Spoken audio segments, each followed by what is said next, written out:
Cada uno. Vamos a dar comienzo a la reunión de oración en esta noche de estudio bíblico. Vamos a comenzar orando, que el Señor pueda bendecir nuestro tiempo en la palabra, con lo que vamos a estar meditando de la Escritura y luego el tiempo de oración juntos. ¿Oramos? Padre, te agradecemos, Señor, por este día de la semana. Hemos llegado a la mitad, Señor, y hemos visto que han acontecido varias cosas, como dice tu palabra, debajo de este cielo, y en todas las cosas, Señor, podemos ver tu cuidado. Hemos podido, Señor, recordar, Padre, que tú eres nuestra ayuda y que tú eres nuestro pronto auxilio y que siempre de ti, Señor, viene la ayuda que necesitamos en el momento indicado.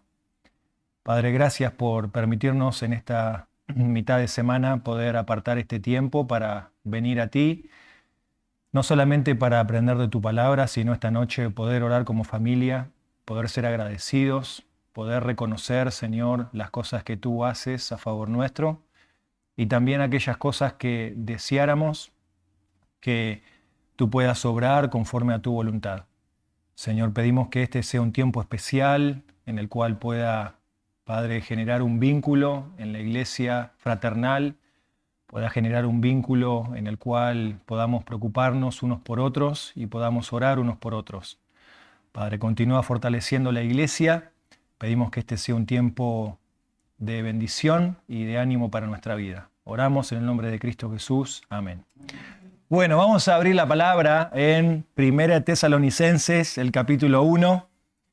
Estamos comenzando recién un estudio inductivo de la palabra del Señor. Estamos tratando de responder estas tres preguntas que la Biblia nos dice: ¿qué observamos? ¿Qué interpretamos? ¿Cómo aplicamos?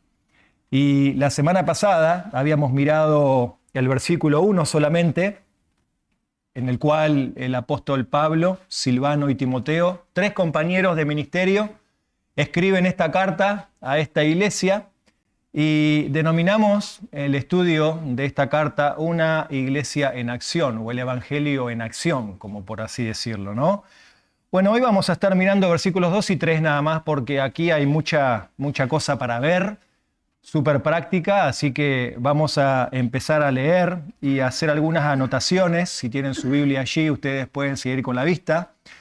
Pero quiero empezar con las palabras de Pablo en el versículo 3, y noten lo que dice el texto.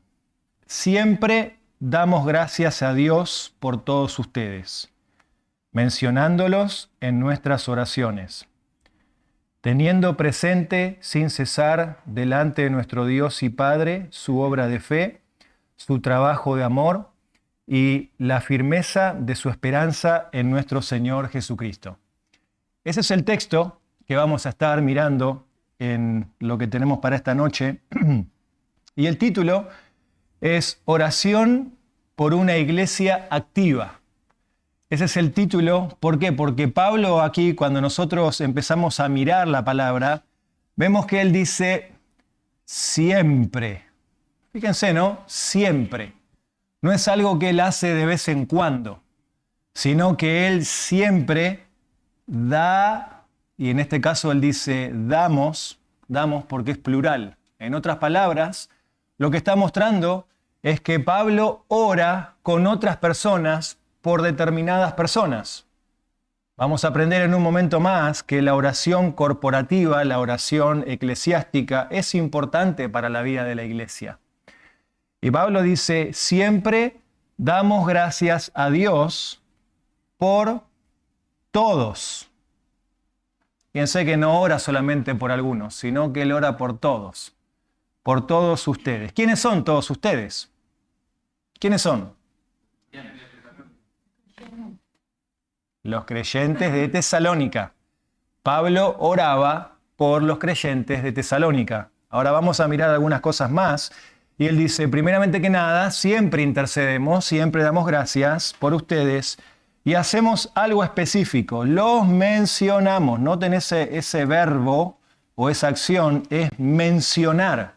En otras palabras, él está trayendo a la presencia del Señor, está trayendo a estos creyentes, está trayendo el nombre de estos creyentes Es muy factible que Pablo se acordaba de algunos porque Pablo fue el que plantó la iglesia en Tesalónica, Pablo fue el pastor de esta iglesia, él conocía bien las personas que estaban ahí, mencionándolos en nuestras. Fíjense que sigue hablando en plural. En otras palabras, el grupo de liderazgo de Pablo oraba por la iglesia. Y eso es muy importante, que la iglesia sepa que los líderes de la iglesia oran por ustedes. Oran por ustedes. Los líderes de las iglesias deben orar por las ovejas. Y vamos a ver algo más tarde que es interesante en cuanto a esa frase, ¿no? Pero tú tienes que saber en esta noche algo que te debe animar, es que los líderes están orando por ti. Si realmente tiene el corazón pastoral y tiene el amor fraternal, los líderes deben orar por la iglesia. Dice, los mencionamos en nuestras oraciones. En otras palabras, los líderes no solamente oran por la marcha de la iglesia, no solamente oran por sus cosas personales o familiares o privadas, sino que también deben orar por la iglesia. Y dice, teniendo presente, me encanta esa frase porque habla allí de que no hay nada más importante para Pablo, ¿no? Teniendo presente sin cesar delante de nuestro Dios y Padre, algo que vamos a mirar específico, y son tres cosas que se mencionan aquí: su obra de fe, su trabajo de amor y la firmeza de su esperanza. ¿No? Pablo da gracias por los creyentes, los menciona, los trae ante Dios, y cuando los trae ante Dios hay tres cosas que él menciona de esta iglesia. Por eso yo digo, no, es una oración por una iglesia que está activa. La iglesia en Tesalónica no era una iglesia quieta, no era una iglesia que estaba dormida en los laureles. Es más, si eso llegaba a pasar bajo el ministerio del apóstol Pablo, déjenme decirles que Pablo los va a exhortar a que no se duerman en los laureles, a que no se conformen en la vida cristiana con lo que ya tienen, sino que continúen avanzando. Entonces, vamos a ver ahora aquí. En primer lugar, quiero observar en los versículos número 2 la gratitud constante del apóstol Pablo. Y hay algo que es importante cuando nosotros empezamos a leer la carta de Pablo, ¿no? Que dice, siempre damos gracias. Cuando uno lee las cartas de Pablo, tanto Romanos, los Corintios, Timoteo, todas las cartas que escribe Pablo, excepto la de Gálatas, tienen que ver con gratitud al Señor. O sea, Pablo siempre buscó dar gracias al Señor por la iglesia, aunque la iglesia tenía sus fallas, pero siempre buscaba agradecer al Señor. Y yo estoy seguro, ¿no?, que cuando nosotros empezamos a orar por la iglesia, nuestra tentación muchas veces es empezar a ver todas las fallas que la iglesia tiene. Es empezar a ver muchas veces cuando oramos por los demás, traemos al Señor y empezamos a ver las fallas que los hermanos tienen. No, bueno, oramos por esto, Señor, cambia la vida de esta persona, Señor, trabajá en el corazón de esta gente, hacé esto, Señor, hacé aquello, pero cambialo. Y muchas veces nos enfocamos más en lo que hay que cambiar que en lo que Dios ya ha hecho. ¿Se dan cuenta? O sea, eso es algo que nosotros tenemos que trabajar cuando venimos en oración, enfocarnos más en lo que Dios ha hecho. Y Pablo acá está hablando, vamos a ver en el versículo 3, que él da gracias al Señor por algo que Dios ya ha hecho en la vida de la iglesia. Y hay tres cosas que vamos a ver que ya Dios ha hecho. Pero Pablo comienza siempre intencionalmente agradeciendo al Señor. No, yo creo que nosotros es una buena práctica, un buen ejercicio práctico, cuando oramos por la iglesia, oramos por los hermanos, tratar de pensar, ¿no?, en cosas que Dios ha hecho en esta iglesia. En esta iglesia donde tú te congregas, en esta iglesia donde tú eres parte, empieza a pensar las cosas que Dios ya ha obrado. Ha obrado cuando ves la vida de algunos hermanos, no miremos las cosas que deben cambiar, sino miremos lo que Dios ya ha hecho en la vida de ellos. Y tú me dirás, ay pastor, pero es muy difícil a veces ver los frutos en la vida de los hermanos. No es nuestra labor mirar los frutos. Nuestra labor aquí en el texto es, Pablo estaba orando por la iglesia, agradeciendo al Señor por lo que había sucedido en la vida. Y noten que algo importante también de notar en el texto, ¿no?, que veo que es importante, es que la oración de Pablo aquí en el texto es intencional. Dice, siempre damos gracias. Siempre damos gracias. Pablo tomaba seriamente el tiempo de oración con los hermanos. Siempre damos gracias, plural. Hay varios que están orando. Hay varios que están pidiendo por la iglesia. No, entonces, yo quiero decir, ¿no?, que en esta noche para nosotros es importante estar acá. Sí, el día fue largo, estamos a mitad de semana, hace frío, tenemos dificultades, tenemos problemas, pero ¿saben qué? Dios bendice la reunión de oración. Dios bendice cuando el pueblo de Dios se congrega, aparta un tiempo específico para venir y dar gracias al Señor por la obra que el Señor está haciendo. Y Pablo tomaba seriamente el tiempo de oración por los hermanos y compartía también motivos para que oren por él. Fíjense que no solamente él conocía lo que estaba pasando en la iglesia, y eso es importante, ¿no? También, ¿no? Saber lo que está pasando en la iglesia. Porque a veces podemos quizás nosotros ser como el apóstol Pablo. Estamos reocupados.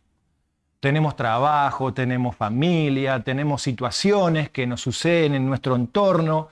Y todo eso termina ¿qué? Enfocándonos en nuestra situación y no sabiendo en lo que pasa en la vida de los demás. Y fíjense, ¿no? Pablo, el mejor ejemplo de esto, un hombre súper ocupado. Si Pablo, nosotros nos pondríamos hoy al lado de Pablo y le diríamos, che, Pablo, vos sabés que no tengo tiempo, no me alcanzan las horas del día para hacer o la semana para hacer. Pablo nos miraría y nos diría, ¿quieren que yo les muestre mi agenda? ¿Quieren que yo les muestre cómo se vive un día para el Señor? Pero fíjense que él, a pesar de esas realidades y tus realidades, él toma un tiempo intencional para orar por los demás. Él sabía lo que estaba pasando en la vida de la iglesia. Y yo quiero preguntarte hoy, obviamente que nosotros no tenemos que saber todo lo que pasa en la vida de los creyentes, pero saber las cosas básicas. Es triste que a veces nos enteramos de cosas que pasan por otras personas, ¿no? Nos enteramos que alguien está en el hospital, no sabíamos nada, nos enteramos quizás que la persona está pasando por un problema X, cuando ya la bomba explotó, por así decirlo, no sabíamos nada. Y muchas veces pedimos oración. Ore por mí, por esta situación, cuando ya pasó todo. Fíjense qué importante es tener este tiempo en la iglesia de la oración para compartir.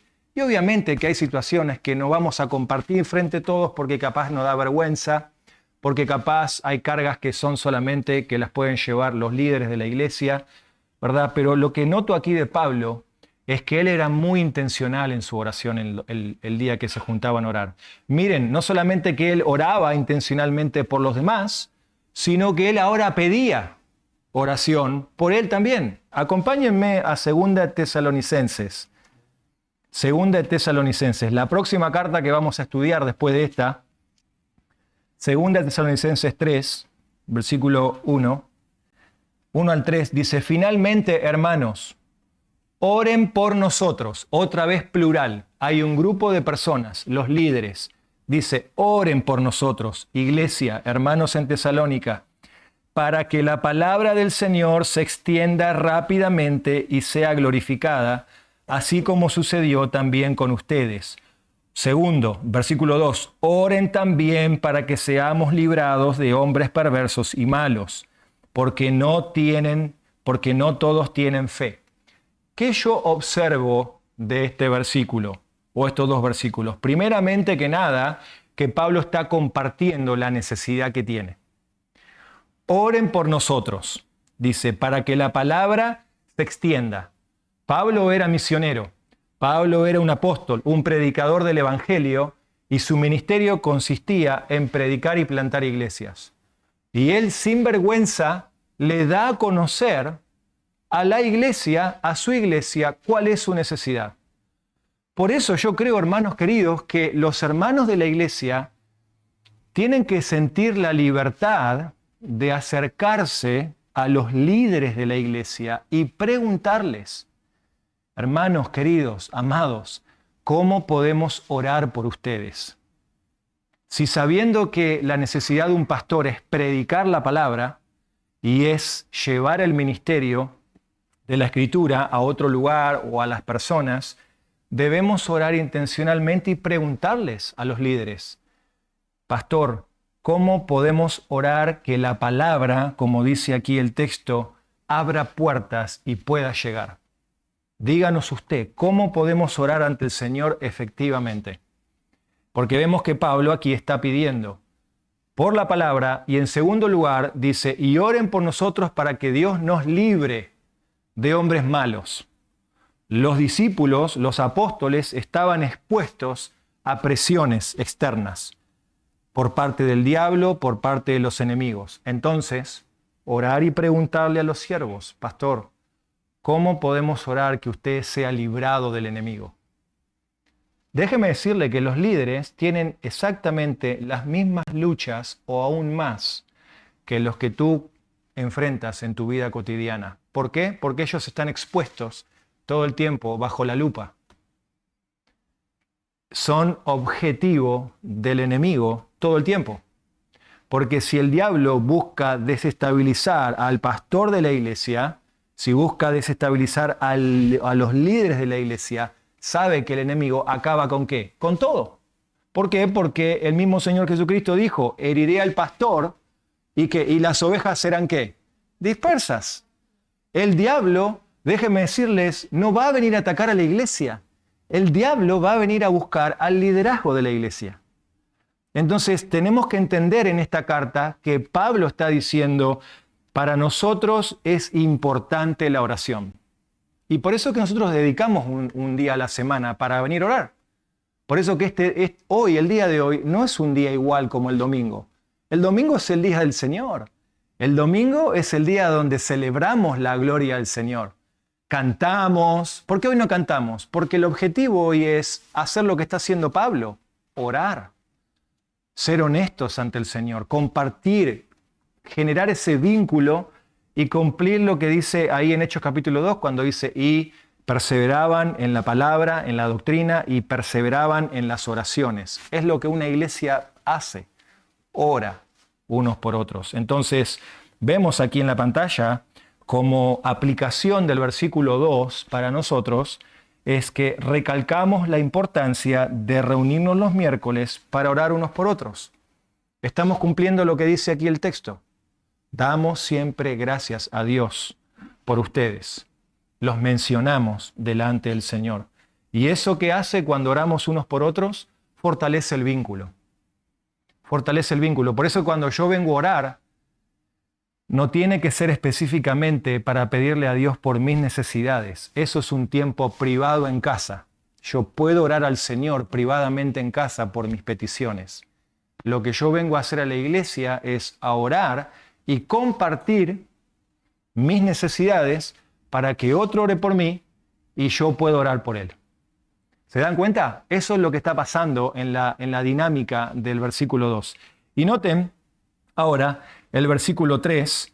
Noten que Pablo menciona, dice: teniendo presente sin cesar delante de nuestro Dios y Padre su obra de fe. Ahora, la pregunta es: ¿está hablando de Dios o está hablando de la iglesia? Siempre es importante entender un versículo en base al contexto. Pareciera como que estuviera hablando acerca de Dios, porque dice, ¿no? Dice: teniendo presente delante de nuestro Dios y Padre su obra de fe. Pero no está hablando de Dios, porque el pasaje en general está hablando de la iglesia. Y se mencionan tres cosas aquí, que son las marcas de un carácter transformado. ¿Por qué? Porque eso lo va a hablar después en versículo 4, que eso lo vamos a ver la semana que viene, Dios mediante. Hermanos, sabemos la elección de ustedes. Sabemos que son elegidos. Sabemos que son el pueblo de Dios. Ahora, aquí Pablo se enfoca en tres evidencias de una identidad renovada en el Señor. Y por eso que siempre decimos, ¿no? Siempre antes de hacer algo para el Señor, hay que ser. Por eso que estamos estudiando este tema de ser una iglesia en acción.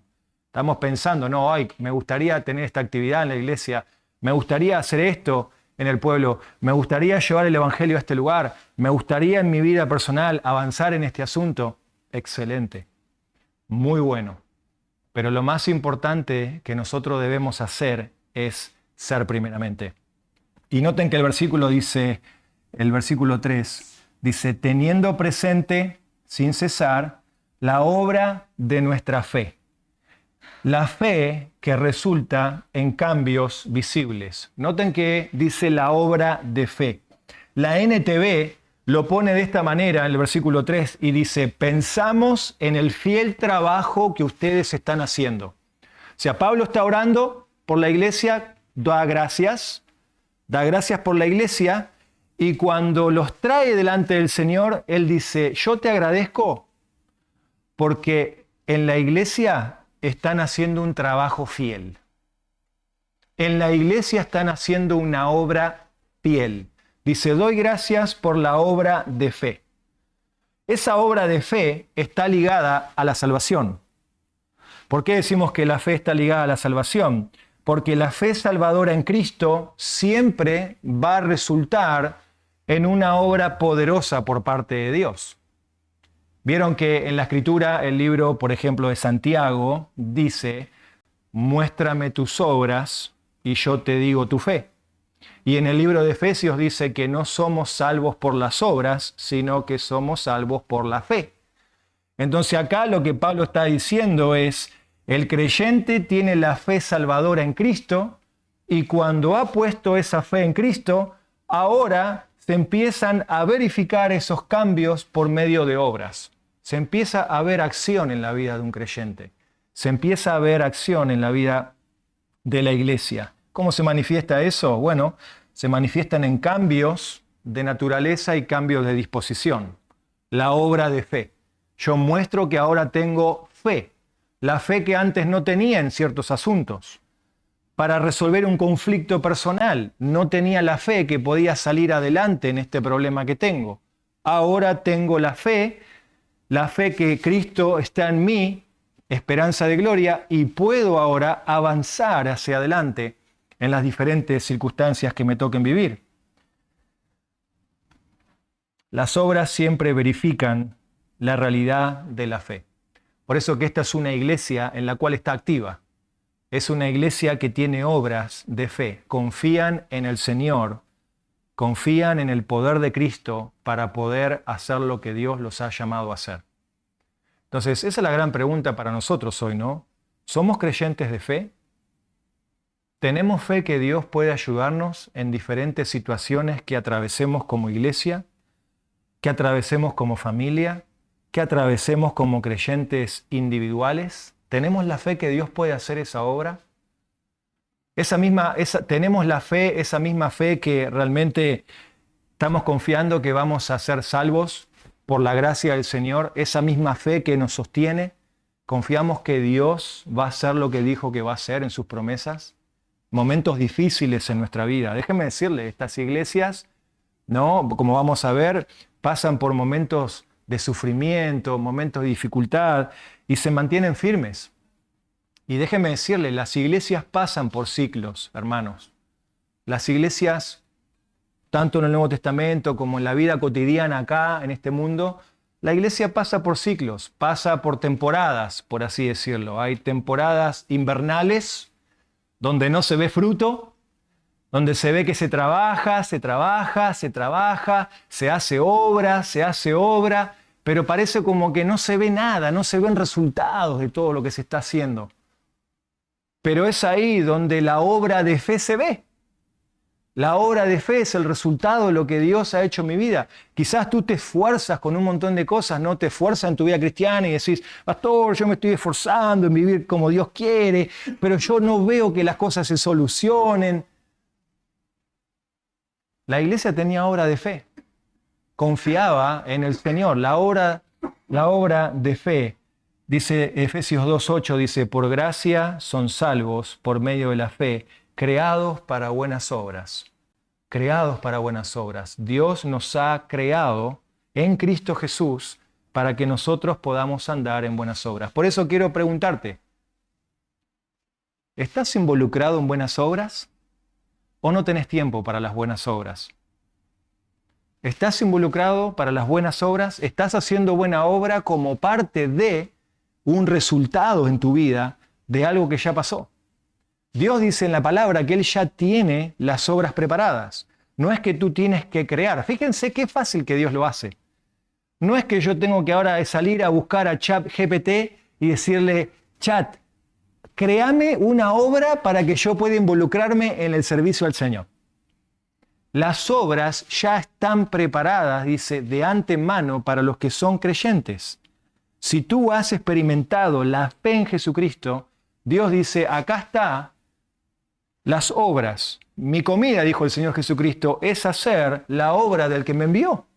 Entonces, fíjate tú cómo tú puedes involucrarte diariamente en pequeñas obras que glorifiquen al Padre. Cristo dijo, en esto van a conocer que ustedes son míos. En la obra que están haciendo, que glorifiquen con vuestra obra. Tu conducta en el trabajo es una buena obra. Tu testimonio en el trabajo es una buena obra. Como tú tratas a tus compañeros es una buena obra. Como tú te conduces en tu hogar, eso es una buena obra. Como tú te desarrollas tus dones en la iglesia, es una buena obra. Todo lo que muestre que es una obra de fe, una obra que manifieste y la gente diga, esta persona no es una religiosa o un religioso que hace un montón de obras para ganarse ir al cielo. Son obras que se muestran como un resultado de que hay algo que es diferente. ¿Y quién marca la diferencia en la vida de un creyente? El Señor. Él es el único que marca la diferencia. La obra de fe. Pablo dice, no, yo agradezco que la iglesia tiene obras de fe. La iglesia tiene obras que se muestran que son creyentes. Se muestran que son creyentes. Algo práctico que pienso, ¿no? Pienso muchas veces cuando un hermano está mal, un hermano está desanimado, un hermano está necesitado, la obra de fe es ir y caminar al lado de ese hermano que está pasando mal. Eso es una obra de fe. Eso es una obra de fe, porque está mostrando que realmente hay una preocupación genuina en el corazón. Y eso lo vamos a ver más adelante, pero es un ejemplo práctico en el cual se puede ver. El trabajo de amor. Noten que también Pablo destaca esta segunda marca de carácter, que él dice su obra de fe y su trabajo de amor. La NTV dice, pensamos en las acciones de amor que muestran.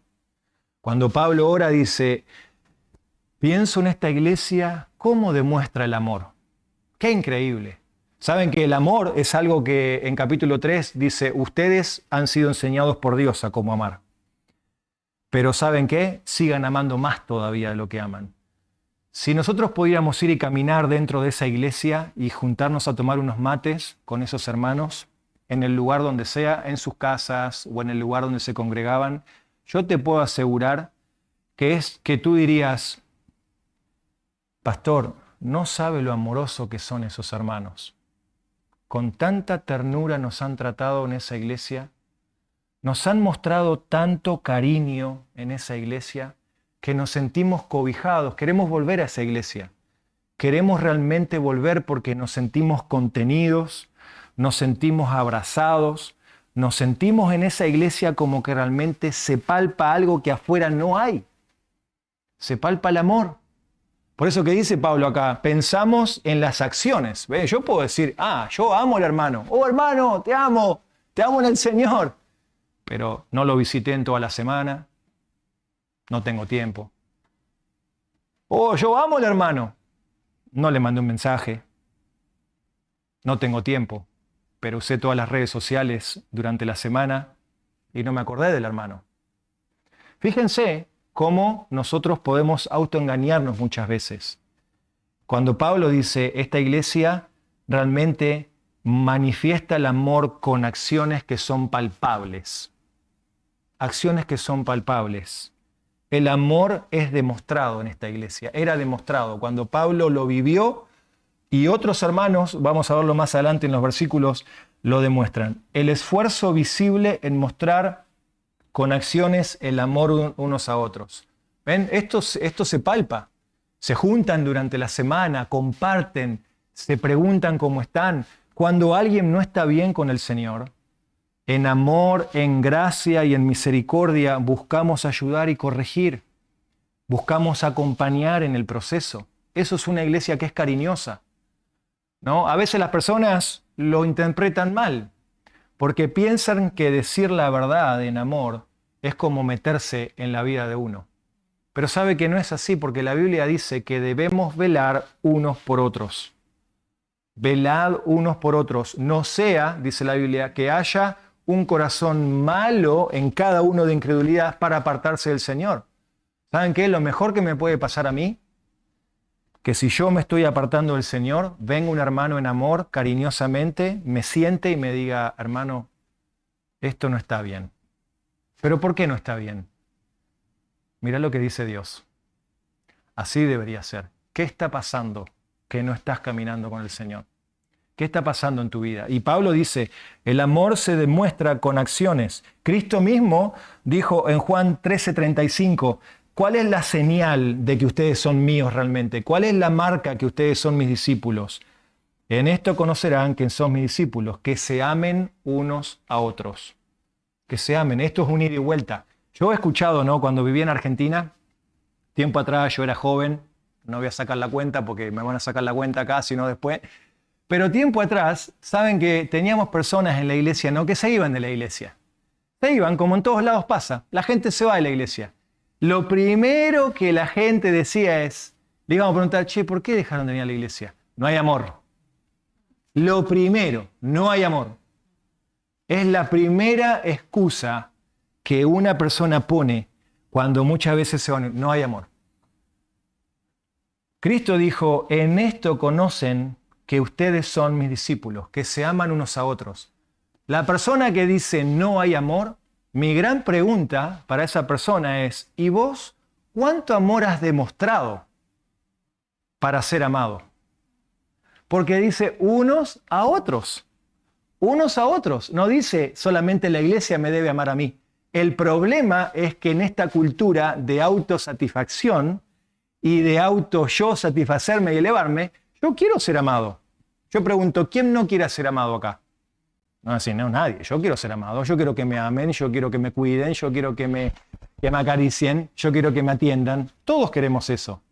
La gran pregunta es, ¿cuánto estamos dispuestos a amar como el Señor amó? Sacrificialmente, no esperando nada del otro. ¿Se dan cuenta? Esta iglesia sacrificó un montón de cosas con tal de amar de manera práctica.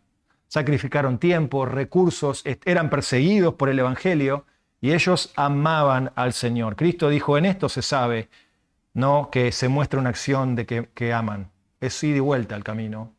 Es ida y vuelta, no es solamente un lado. No esperes que los líderes te amen, no esperes que los hermanos te amen. Es una ida y vuelta de todos. Es un trabajo mancomunado de una familia en la cual hay un Padre, el Señor, hay un Señor, Cristo a la cabeza, hay líderes que buscan pastorear, hay líderes que buscan amar, pero también hay miembros, hay hermanos que buscan contribuir para el bien y la edificación del cuerpo. Es un ida y vuelta.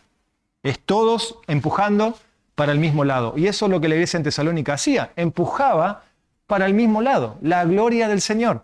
No, es un amor integral. ¿Por qué? Porque cuando Pablo dice, no, allí, dice el versículo 3, y su trabajo de amor, yo no puedo amar si yo realmente no experimento el amor de alguien.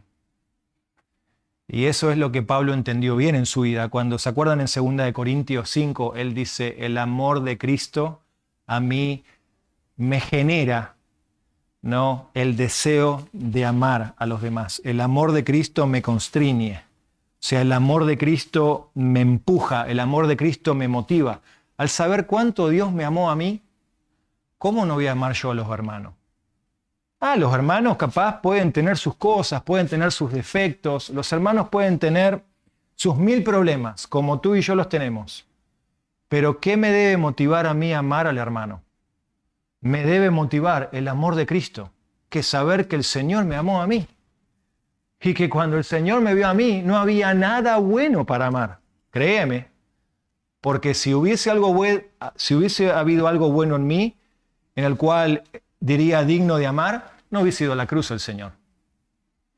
Entonces fíjate tú Qué importante que es entender esto, ¿no? De pensar en las acciones de amor que deben ser demostrables. Y quiero hacerte una pregunta. ¿A quién le demostraste tu amor en esta semana en la iglesia? Si no lo has hecho todavía, ¿qué esperas? Muestra prácticamente, palpablemente, mostrarle a alguien que en la iglesia es amado. Que es amado, primeramente porque el Señor le ha amado y en segundo lugar porque es lo que muestra un carácter de una iglesia en acción. Y noten la última, aquí vemos en el texto la firmeza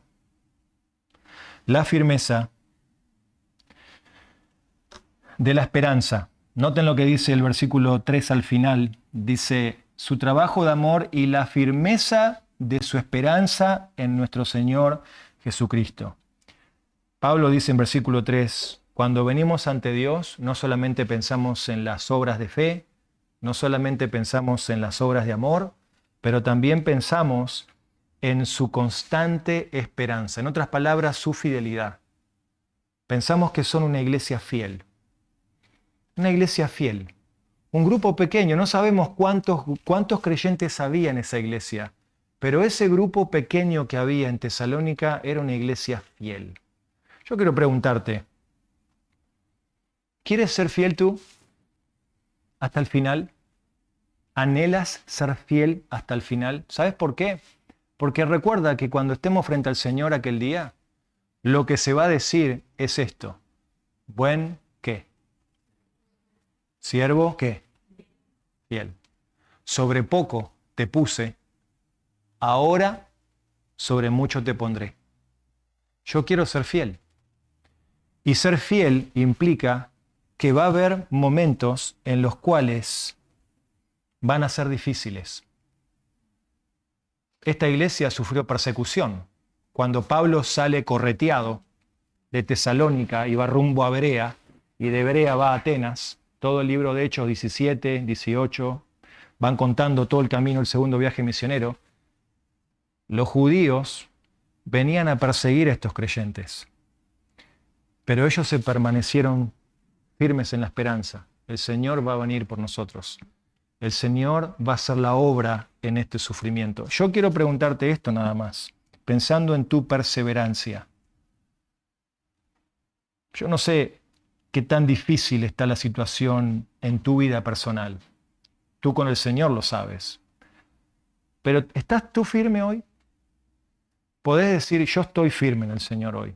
Y la Biblia dice al mismo tiempo, el que piensa estar firme, mire que no caiga. En otras palabras, eso genera en nosotros una realidad de decir, ¿cómo estoy yo ante el Señor hoy? Si viene una tormenta fuerte, ¿me sacude el rancho o me encuentra anclado bajo el cuerpo de Cristo, caminando con firmeza y perseverancia en el Señor? ¿Ven qué importante es la iglesia? ¿Ven qué importante es el cuerpo de Cristo para un creyente, para que pueda tener firmeza? Solo no puede. Por eso, la esperanza cristiana no es un deseo incierto, sino una confianza segura en las promesas de Dios que nos sostiene en tiempos difíciles. Dios ha puesto todos los elementos arriba de la mesa para que la iglesia pueda caminar en esperanza y en firmeza.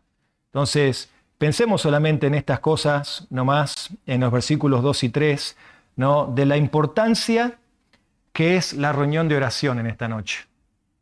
Y de que cuando venimos a orar intencionalmente, compartimos. Quizás no lo hacemos enfrente de todo, pero en nuestro grupo pequeño, en la intimidad, o con 2 o 3 hermanos, quizás, que son maduros en la fe, que van ayudándonos en la fe, que podemos tener confianza con ellos. Y uno dice, pastor, pero yo no le tengo confianza. La confianza se genera en el vínculo.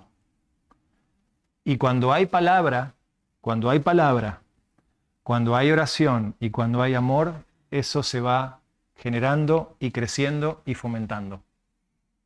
Cuando yo llegué a Carmelo no le tenía confianza a nadie. Pero, y usted y la iglesia también, cuando llegó a Carmelo, ¿quién es este que vino de Argentina? ¿Quién es? Pero cuando hay palabra, cuando hay oración y cuando hay comunión, uno empieza a generar el vínculo que genera la hermandad, en el cual puede llevar a cabo esto que la palabra dice. Y eso, ¿saben cómo se llama? Comunidad. Y eso es un proceso de llevarlo adelante. ¿Sí? Así que bueno, vamos a dejarlo ahí, estos versículos. La semana que viene seguimos con los versículos siguientes. Ahora vamos a pasar al tiempo de la oración. Hoy nos vamos a dividir.